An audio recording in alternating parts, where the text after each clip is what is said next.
Всем привет, дорогие друзья! Добро пожаловать на канал Нави. Сегодня у нас интервью с Сергеем Быковским, он же Anachronix. Это новый менеджер, точнее, не новый менеджер, а новый менеджер команды Нави именно, но довольно-таки уже опытный старый менеджер Fly to Moon бывших. Добро пожаловать в Нави в первую очередь. Здравствуй. Здравствуй, как спасибо. Дела?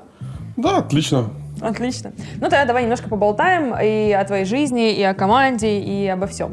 Я пыталась, точнее не пыталась, когда ты тебя гуглишь, у тебя есть статьи, интервью, датируются еще 2013 годом. Сколько лет ты уже в доте, в киберспорте? И вот расскажи немножко о том, как начиналось все у тебя в жизни. В действительности в киберспорт я пришел где-то в году 2009-2010. То есть я просто ходил на турниры по КС, и когда я был студентом, у меня был портал свой в универе, и мы там постили фотки, какие-то репортажи. Были... Именно киберспортивный? Да, были сервера КС 1.6, то есть мы просто в универской сетке шпилили и следили собственно, за сценой. И как ты пришел к доте? Собственно, как это начиналось. Сначала я просто ходил в киберарену, был бум, открылась киберарена, все ходили, смотрели, кто следил, все это было прикольно. Потом я стал просто рефери на Асусе. Я занимался Квейком, иногда Старкрафтом вторым. В принципе, был знаком плюс-минус со всеми киберспортсменами СНГ, которые приезжали и не только. И на одном из турниров просто меня взяли на работу в Empire, как менеджера по Quake. И после этого у меня там был эпизод с Лолом. Эпизод с Лолом. Звучит, Да. знаешь, как был грешок. Не, в действительности, там эта команда потом стала М5 и Gambit. И после этого начал заниматься Дотой, так как Дота была интересной дисциплиной новой, развивающейся в тот момент. И вот с 2010 года я, собственно, занимаюсь уже непосредственно дотой. Так. За твоей спиной огромное количество турниров, да, и мажоры были, и интернешнл были. Может быть, вспомнишь какой-нибудь самый запоминающийся? Неважно, с каким вообще коллективом, просто какой-нибудь или тройку самых ярких турниров, которые ты посещал по работе. Если я не ошибаюсь, на мейджорах я не присутствовал как менеджер. Я был на Q-мейджоре, само собой, просто как визитор. А из самых запоминающихся, конечно, это The International. Я был на 3, 14, 15 и 18. 2 раза Steam Empire, 1 раз Winstrike уже, то есть Fly to Moon, которые стали Winstrike на тот момент. И каждый из них по-своему прикольный, новые ощущения, новые какие-то знакомства, знания.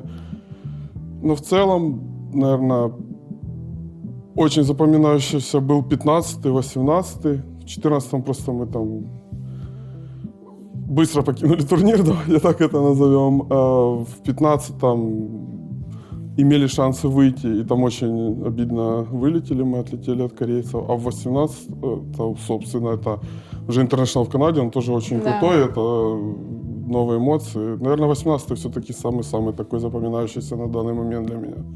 Ты также много пишешь в своем твиттере о разных злободневных темах, и вот недавно я читала, что, недавно, у тебя был, в общем, блог о тир-2 сцене, о том, как новичкам тяжело вообще входить в профессиональную сцену и находить себе классные команды, организации, и ты там критиковала, в общем-то, систему DPC, и после этого как раз Valve там спустя некоторое время внесли изменения, о которых ты писала, и сделали такое разделение по эшелонам в лиге. Как ты сейчас относишься и вот видишь эту ситуацию с тир-2, тир-3 сцены? Насколько новичкам сейчас стало, может быть, комфортнее? Или, изменилась ли вообще ситуация? В данный момент, к сожалению, это 2 круга или эшелонирование DPC, оно не применено. То есть мы не видим, как это работает. Мы получили ок на это, сказали, что да, все скоро будет развиваться. Но в данный момент сама эта вся история находится в стагнации, к сожалению. Так как мы ждем, я так понимаю, следующего года, и для новичков в целом ничего не изменилось. Есть просто 2 основные проблемы молодых игроков. Первое – это завышенные ожидания и, наверное, эмоции. Завышенные ожидания у них или от них? И от них, и у них. То есть все смотрят, что есть The International, есть какой-то определенный период, и есть топ-команды, и, само собой, все хотели бы попасть в топ-команды, так как есть какие-то прецеденты, где молодые игроки попадают, но это, скорее всего, исключение из правил, нежели правила. И когда молодые игроки приходят в какие-либо коллективы, они начинают, в моей практике, по моему опыту, начинают быстро менять эти коллективы. А это не есть хорошо, так как в целом для того, чтобы добиться успеха, нужно понять, как преодолевать проблемы, а не уходить от них. А частый переход из коллектива в коллектив — это больше как бы уход от проблем. Поэтому как бы для того, чтобы участвовать, быть успешным в тех же DPC-турнирах, которые мы ждем все, я думаю, игрокам больше надо более стабильно как-то находиться в коллективах, пытаться там справиться с проблемами. И если все-таки Valve сделают это разделение и позволят игрокам участвовать в разноуровневом соревновании официальном, которое они будут контролировать, то это, конечно, будет круто. Но как это реализовано, мы пока не видим. А пример Омеги, там же тоже было разделение на некие дивизионы.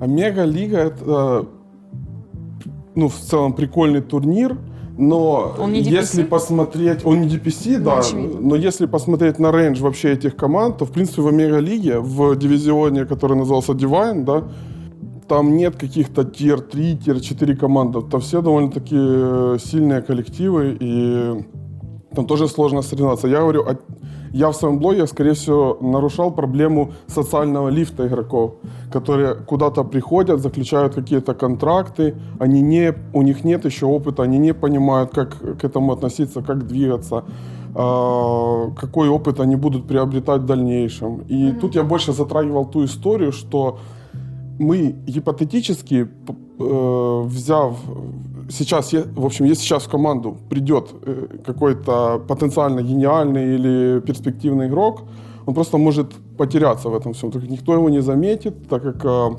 оценка порой однобокая, и если ты не попадаешь в топ-команду, тебя не увидели, как бы ты не засветился. Если ты засветился, тебя могут куда-либо пригласить.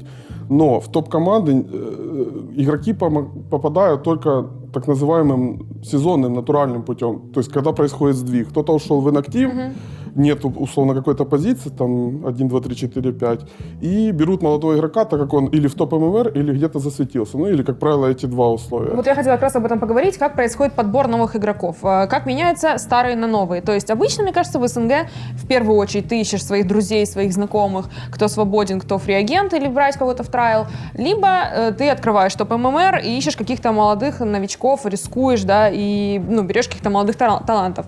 Как ты думаешь, вот сталкивался ли ты с этим, и как ты выходил из этой ситуации? Как ты думаешь, в СНГ сейчас именно проходит выбор и подбор новеньких в команду? В действительности сталкивался не раз. У меня было очень много коллективов разных, и было много сезонных историй, когда игроков просто забирали также. То есть в целом за мою карьеру, наверное, у меня была масса разных ситуаций, от самых веселых до самых грустных, когда команды распадались, и я могу сказать... это тоже, знаешь, такое натуральное стечение обстоятельств. Да, но само собой брали молодого игрока, но когда любой коллектив берет молодого игрока, он должен понимать, что они берут человека, которого нужно учить. Он может подавать надежды, там зеленый он или не зеленый, это зависит по большому счету от воспитания, от его социализации. Но в целом он не будет играть в доту сразу так, как вы хотите. И нужно потратить полгода минимум, а то и год для того, чтобы в него вложить. И если вы берете игрока и хотите, чтобы он через 2-3 месяца стал идеальным исполнителем на своей роли, без опыта, то, скорее всего, это какая-то утопия. А какая роль менеджера в этой всей истории? То есть команда работает на поддержку, ясно. Потому что менеджеры сейчас действительно настолько многофункциональны, и настолько большая менеджерская вообще работа проходит вокруг коллектива, даже не одного человека, а нескольких. Какой менеджер ты? Ты работаешь психологически с ребятами? Как-то ты с ними дружишь? Или, в принципе, только Касательно меня, наверное, лучше спросить ребят. Я не могу себя со стороны оценить, это, я думаю, нормально. Каким должен быть менеджером? В действительности все зависит от того, как его воспринимают игроки. Да? Если ты плюс-минус опытный, то к тебе могут прислушаться. Но менеджер не должен быть в каждом месте. То есть менеджер должен анализировать по большому счету. Он не лезет ни в игровой процесс. изначально ты должен стать хорошим администратором. Ты должен обеспечить расписание, быт в целом, любые решения любых проблем, которые могут быть не связаны, если к тебе обратятся. И если у тебя есть хороший уровень решения вот таких базовых вопросов, то потом, возможно, тебе доверят или услышат твое мнение со стороны. Прежде всего, поддержкой.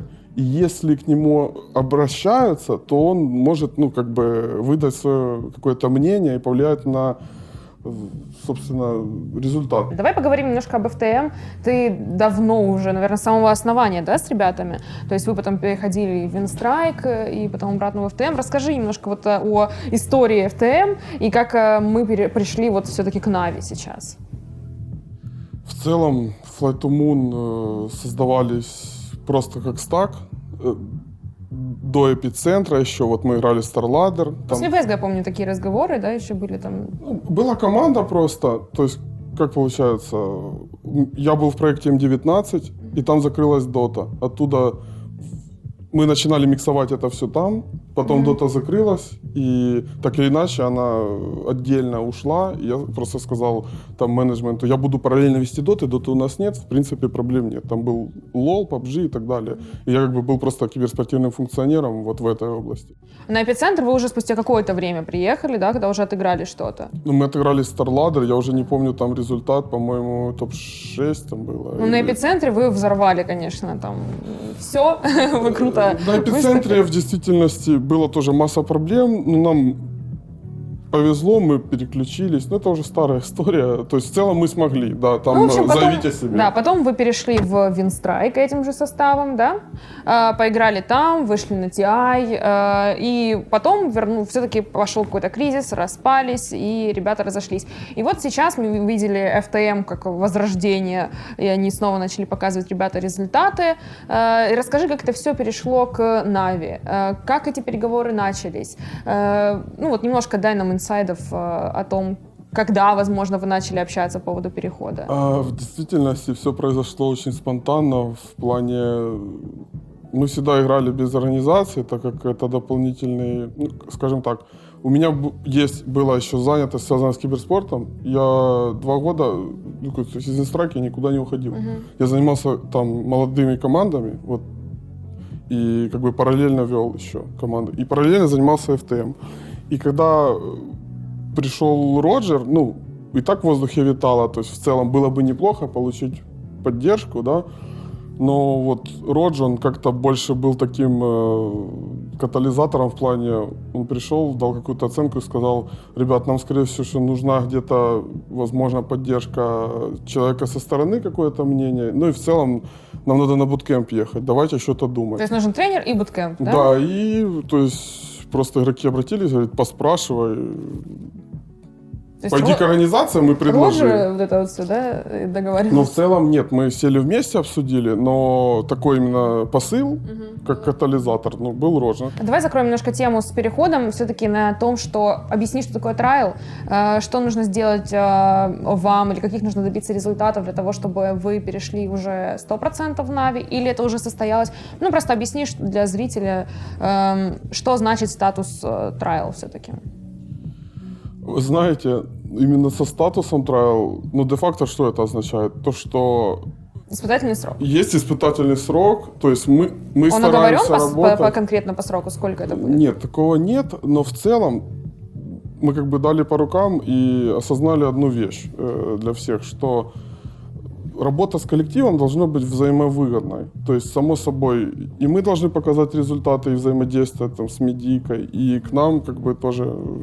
должны проявить какое-то, лояльность, нормальное отношение. То есть нет никаких жестких рамок, мы просто будем играть в доту, скажем так. Атмосфера, тебе кажется, что благоволит этому? Какие отношения у ребят сейчас в команде? Ты говоришь, вот нет звездных историй, то есть никто не считает себя там особенным или каким-то звездным игроком, да, я так поняла? Да. Но в целом на этом строится в основном и коммуникация. То есть все прекрасно понимают, что опытные, что у многих за спиной, у Роджера, допустим, 6 мажоров, и в целом и интернешнл у ребят есть. Все плюс-минус в Каждый одном очень положении, опытный, да. Алик, допустим, Он молодой, но тем не менее он очень серьезно прогрессирует. И я считаю, что это очень хорошо. В целом, все друг в друге уверены, мы как бы хотим играть на определенном уровне и просто-напросто показывать результат. Но обещать что-либо и говорить просто, я не знаю, ради каких-либо там отзывов, да, сейчас все зайдет, полетит, Флэк мы как пойдем. сказал, что в нашей игре ничего не поменяется. Все верно, то есть мы просто будем продолжать играть в доту. Само собой, это Грамотная подразумевает, что любой игрок, профессиональный, любая команда, если она адекватна, она хочет развиваться и показывать результат. Но это чисто о каком-то спортивном кредо, и это очень важно. У вас начнется буткемп. На нем вы будете уже играть турнир. Расскажи о ближайших планах, какие у вас впереди турниры, квалы и как будет проходить буткемп. Расскажи нам об этом. Буткемп будет проходить в Киеве, в отдельно стоящем доме, то есть в геймхаусе. Ну, собственно, так как я еще там не был, говорю как есть. Мы там были, там классно. Да, окей, отлично. Турнир у нас будет сейчас один только, ESL, так как мы ничего не знаем о DPC. Нам сказали, DPC будет, В следующем не году. парьтесь, все ок. Держитесь. Да, потом, да. Но все равно, даже необходимо, независимо от того, DPC это турнир или нет. Тут в КС мы с тем же там сталкиваемся, что нет мажора и остаются только онлайн-лиги, онлайн-турниры. Но все равно мотивация есть у ребят играть такие турниры. Все равно это же поддержка формы, это официалки, это деньги, не будем забывать, да? Само собой, мотивация есть. Это вообще единственная возможность поиграть с топовыми коллективами. Сейчас будет прикольная шведская система, то есть после первого тура будет виннер с виннером, лузер с лузером и так далее. То есть будет 5 туров. И в целом соревновательная система интересна, и есть возможность попасть на топовые коллективы. Само собой, как бы хочется поиграть именно с европейскими топами. Ребята рады, что будет буткемп? Насколько они Конечно, этого ждали? это было в целом очень важно. Мы все прекрасно понимали, что на буткемпе, как бы он ни сложился, есть возможность пересмотреть, что-то обсудить на невербальном уровне. Это очень важно. То есть, когда ты играешь только онлайн, ты можешь только односторонне развиваться. И ты много аспектов можешь просто-напросто не учесть. И, конечно, все ждут буткемп, хотят собраться на буткемп. Это будет длительный буткемп. И, собственно... Хорошо, ну тогда, может быть, у тебя есть пару слов фанатам сказать перед стартом турнира, чтобы поддерживали ваших ребят. Конечно, нам будет очень приятно видеть вашу поддержку, и мы все-таки просим не делать поспешных выводов, если будут какие-то не супер позитивные результаты, но в целом коллектив настроен делать все, чтобы хорошо сыграть в доту. Вот и посмотрим, как это будет выглядеть. Спасибо тебе большое, жизнеутверждающе. Друзья, спасибо, что посмотрели это интервью. Болейте за Нави, подписывайтесь на канал, оставляйте комментарии и увидимся в следующих видео. Пока!